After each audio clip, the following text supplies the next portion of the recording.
Hello, everyone. Thank you for listening to our presentation on digital divides in education. Today, we will be going over a variety of topics, starting with our research question, then our research content, and finishing off with conclusions. So, our research question for today is, how does social class impact educational outcomes within online learning? I'm going to be showing you our research content that covers how digital divides in education. For our first article, I read from a article published by American University in 2020, so peak coronavirus pandemic. This article looks into how technology and education are intertwined and focuses on digital divides in education, which often affect rural communities. The focus on digital access and limited digital access manifests as internet connection and digital literacy, which are things that some people struggle to achieve. This article also emphasizes that lower class students seem to be left behind when everything was switched to online due to the coronavirus pandemic, and some people were able to succeed in that environment and some people weren't. This article also gives insight into new policies and initiatives that have aimed to close these gaps and really explores that. For my second article, I read a research about applied cognitive psychology, and it reviews 3 decades of research that is dedicated to online learning. It shares findings from psychologists to see how different students learn with the influence of the digital world, meaning that each student is better suited to learn in different ways, and sometimes digital education can impact that. It also focuses on how instructors can design learning environments that are accessible even when they're in an online setting. And furthermore, it kind of talks about how poorly designed learning environments can increase barriers and add to poor cognitive outcomes for students who are already struggling. And the fact that it's based on psychological research that expands on 30 years of studies can really give insight into what everything was like before COVID and everything post COVID. So, for my first article by American University, it is connected to our research question and our topics by a few different ways. It talks about access to technology, and we kind of have touched on how students from lower socioeconomic backgrounds often don't have the same access. It talks about support systems and how students may need more support systems from people when they're doing online learning. It also touches on learning environments, which we discussed with barrier removal and making sure environments are inclusive even in the digital world. Then we talked about digital literacy gaps, which means that students who are usually from high income households are able to have access to technologies from even when they were very young. And so they're likely more comfortable using technology and more digitally literate, which is just a gap that is like a hidden barrier. And then we also talked about widening achievement gaps. And without the measures by instructors and researchers, we will just make pre-existing gaps way bigger. And so for my second article connection, we discuss cognitive principles and how we need to apply these cognitive principles both in online learning and in-person learning. We also touched on in the first and our second article, well-designed instruction, and how educators must design digital curriculums that are also accessible and usable for students who may face barriers already, because without this well-designed instruction, that might take a toll on social mobility and the ability to expand your knowledge. And then when we talk about assumptions surrounding digital literacy, if people are assuming that everyone's on the same playing field in this post-COVID world, there is really going to be no change made. And a lack of understanding when it comes to a culture of technology may leave some students in the dust. So, the article that I pulled information from was investigating the relationships between socioeconomic status and online academic help seeking behaviors, internet self sufficiency as immediate. So, this study really touched on how socioeconomic status can affect how students use the internet for academic help when they're in college. The research was conducted at a school in China specifically. She The author interviewed about 302 college students in China, and she found that students' family backgrounds had a major effect on how they search for academic information online. The students who had limited experiences navigating online platforms felt less confident engaging with their material.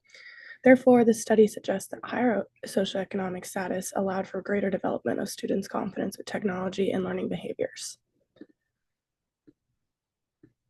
My second article I pulled research from was Embracing and Avoiding Technology in the COVID Era High School Classroom, written by Thomas H. Tabowski. In this specific research article, the high school teacher, Thomas Tabowski, reflected on the COVID-19 pandemic and how he changed his teaching practices, especially with technology. He explained that during remote learning, a lot of his students lacked access to reliable technology that we needed for Zoom meetings, for online assignments, and just to connect with the teacher while during COVID. And because they didn't have access to these good internet services or devices, it made learning a lot harder for students from lower income families who couldn't afford higher end technology. Those students who could not afford internet and devices were put at a major disadvantage during this time, both educationally and socially. Even after schools gave out laptops and hotspots, some students still struggled to stay engaged. He also discussed how returning to in-person teaching, his choice was to use less technology in class because it was so prominent during the COVID era. He wanted to go back to before that, and because many students felt burned out or distracted by the technology use. So my connection to the research question from my first article, we touched on how it suggests that students with the higher socioeconomic status allowed for greater development of their confidence with technology. And so this proves that when a student feels unconfident using technology, that can be very detrimental to their education, considering how prominent technology is in education nowadays. And when they don't feel confident using it, they're put at a major disadvantage. It also furthermore proves that this serious need for more educational equality and addresses that those digital skill gaps among students from lower socioeconomic backgrounds needs to be fixed for an overall better education for everyone. And then in my second article, this connects back to how family socioeconomic status impacts not only their ability to learn online, but also their access to the devices and how their living conditions at home affect how they can use the same technology as their peers. The article serves as a very useful reminder how technology can both help and hurt learning depending on a student's background or resources. Those who come from a higher socioeconomic status will have more access to that technology and be put at an advantage compared to those with a lower socioeconomic status. And we saw that when technology was very beneficial when we had no choice to learn from home. But if you were a student who could not have access to the technology, it made learning extremely difficult during this time. Okay, so for my first article, it was written by Dolores McDermott, and it's called Social Class and Education, the Relationship Between Social Class and Engagement with Education. So the research for this article comes from personal experiences of a variety of students and teachers who are living and working in different social classes. The resources and quality of teachers at schools reinforce class disparities. Social classes also cause ingrained dispositions in students that higher education is not something for them to pursue if they are of the lower working classes. Lack of parental support for a variety of reasons in these lower working classes, including parents' occupations and their outlook on education, can further hinder students' engagements. Limited access to technology in lower economic classes can also lead to technological illiteracy. In my second article, titled Why Lockdown and Distance Learning During the COVID-19 Are Likely to Increase the Social Class Achievement Gap, the research for this article took place in France during the COVID-19 pandemic, and it was conducted with a focus on psychology, cognition, and learning. This article talked about how the transition to online learning is often easier for higher income students who have had access to personal devices such as laptops and iPads for schoolwork. Higher income schools can also provide more comprehensive support, such as regular online classes and direct communication with teachers than schools with lower budgets. Parents in lower income families often lacked the time and educational background to support their children while they were staying at home for their education. Finally, working class students often faced more stress due to financial instability during the COVID-19 pandemic. Okay. And then my connection for the first article back to the research question is that the inability of lower social class schools to provide resources necessary for online learning has negatively impacted the students' education. This means that students from higher social classes generally have more experience with technology and they can make the transition much smoother and it won't impact their education as much. The potential lack of academic guidance by parents in working class homes due to their inability to be there for students can decrease a student's motivation and engagement in their online assignments. Digital learning is not a neutral approach to education, and many barriers exist with online learning that cannot be seen.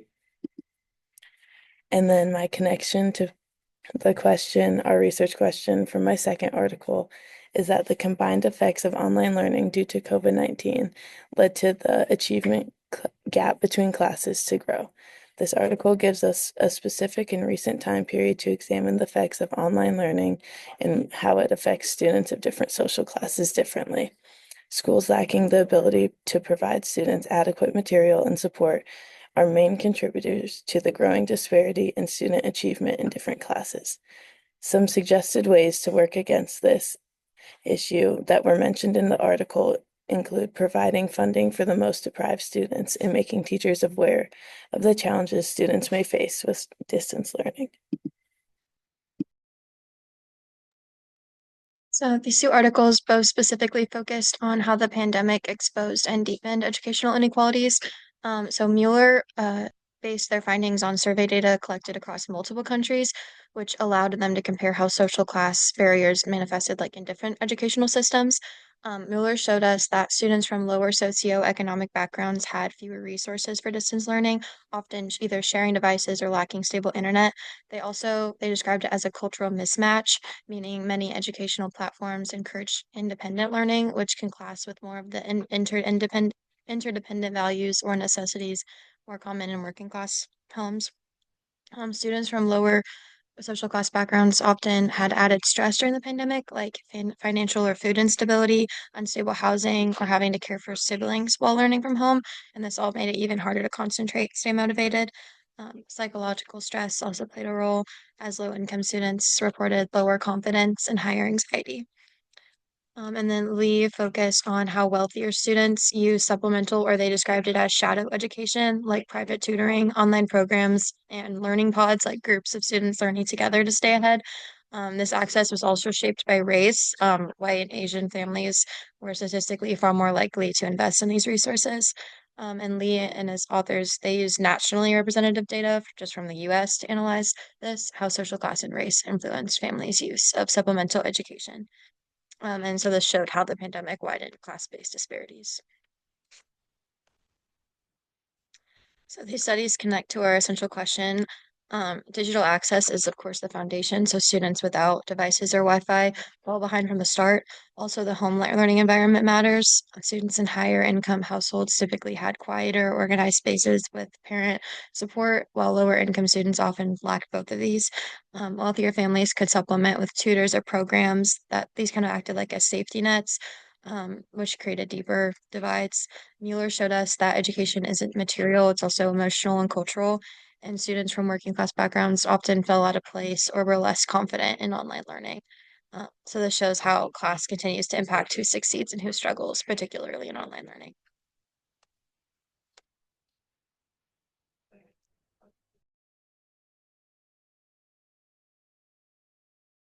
Okay, now we're going to take you through some of our conclusions that we reached.